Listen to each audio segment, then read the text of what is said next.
Hello everyone, welcome back to Adventure with Shubham. Today I'm here to guide you through the ICSE Class 10 English Literature syllabus for 2024-25. Whether it's Julius Caesar, short stories, poetry, or figures of speech, I'll break it all down to help you score high in your exams. So stay with me till the end and let's begin. Your syllabus is divided into three sections: drama, Julius Caesar, Act 3, 4, and 5, and from prose, short stories from treasure chest, poetry from treasure chest.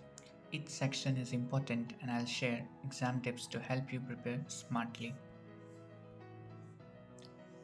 Now let's know about the drama Julius Caesar, Act 3, 4, 5 precisely. Act 3 is about Caesar's assassination and Antony's speech, while Act 4 is all about conflict between Brutus and Cassius, Antony's ambition. Act 5 is all about the final battle, the Brutus' tragic end. Key themes are betrayal, honor, fate versus free will. Now we have some key characters from the Julius Caesar. So Julius Caesar was ambitious leader and he was assassinated.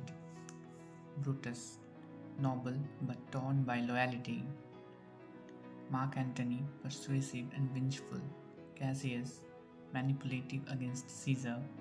Octavius, heir to Caesar, joins Antony. Now these are some important dialogues from Julius Caesar, Act 3, Act 4 and Act 5. These dialogues are quite important for you, so kindly go through all these dialogues. Now we have short precise summary of Act 3, Julius Caesar. Caesar arrives at the Senate and is warned, but ignores the threats. Brutus, Cassius and the conspirators stab Caesar. His last words were, "Et tu, Brutum, then fall, Caesar." Mark Antony pretends to support the conspirators, but later delivers his famous funeral speech. Antony's speech turns the Roman crowd against the conspirators, inciting a riot.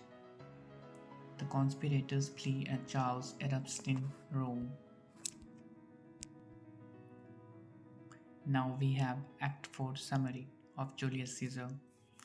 Antony, Octavius and Lepidus form a new triumvirate. Brutus and Cassius argue but reconcile, preparing for war against Antony. Brutus is troubled by guilt and sees Caesar's ghost, which warns him of defeat.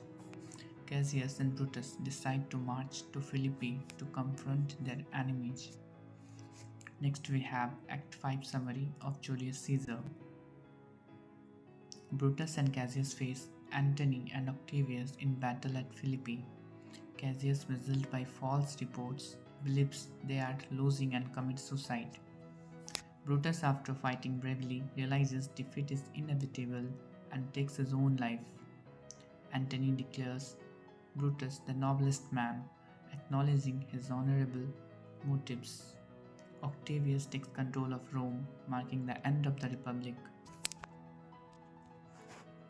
Next we have common figures of speech. Metaphor, comparison without using like or as, so that is the metaphor. After the simile, comparison using like or as. Personification, giving human qualities to objects. Then alliteration, repetition of consonant sounds. Then imagery, descriptive language that creates pictures. Then we have some more figures of speech. And some of the figures of speech that are not so common but are important I have mentioned here. You may go through it. Now we have to see the poems and their poets. Like the first one, Haunted Houses by Henry Wordsworth Longfellow. Then The Glove and the Lions by Leigh Hunt. Then When Great Trees Fall by Maya Angelou. then A Considerable Speck by Robert Frost, and The Power of Music by Sukumar Rai. Now, some figures of speech which are used in the poems. First one, the haunted houses, supernatural elements, use of imagery. Second one, the glove and the lance, bravery and pride, that is a kind of metaphor. Then, when great trees fall, loss and remembrance, alliteration. Then, a considerable speck, power of intellect, personification, the power of music, impact of music, imagery, and rhyme. Now, the short stories and their authors. With the photographer, Stephen Leacock. Then, The Elevator by William Slater. Then, The Girl Who Can by Ama Ata Aidu. Then, The Pedestrian by Ray Bradbury. Then, The Last Lesson by Alphonse Daudet. What is a character sketch? A detailed description of a character's personality, role, and growth. Includes traits, actions, and their impact on the story. Example, Brutus, noble yet easily manipulated.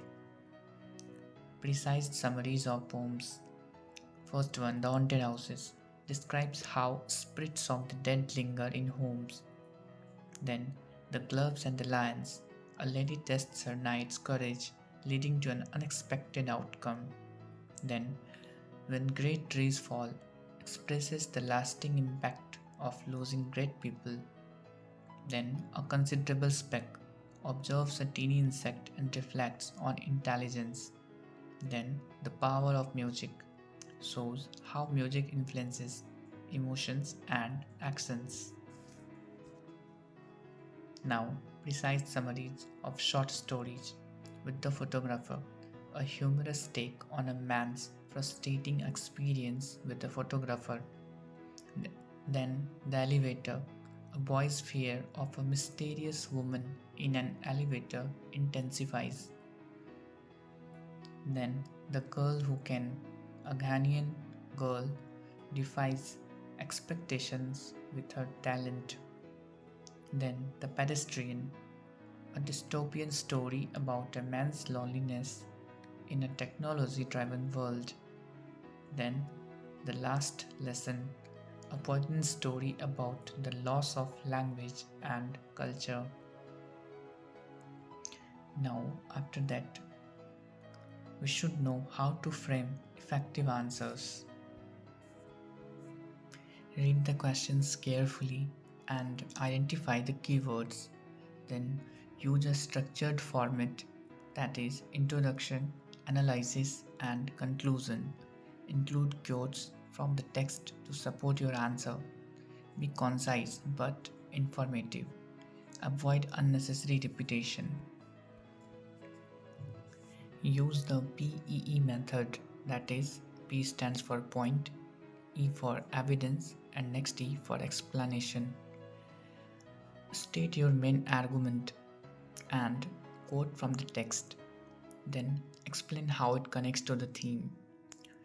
We should also keep in our mind that we should avoid common mistakes like don't just summarize, analyze the deeper meaning, include textual evidence, keep your answers structured and precise.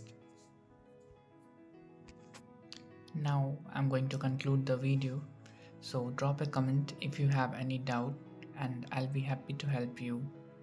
Thanks for watching. Thanks. Bye.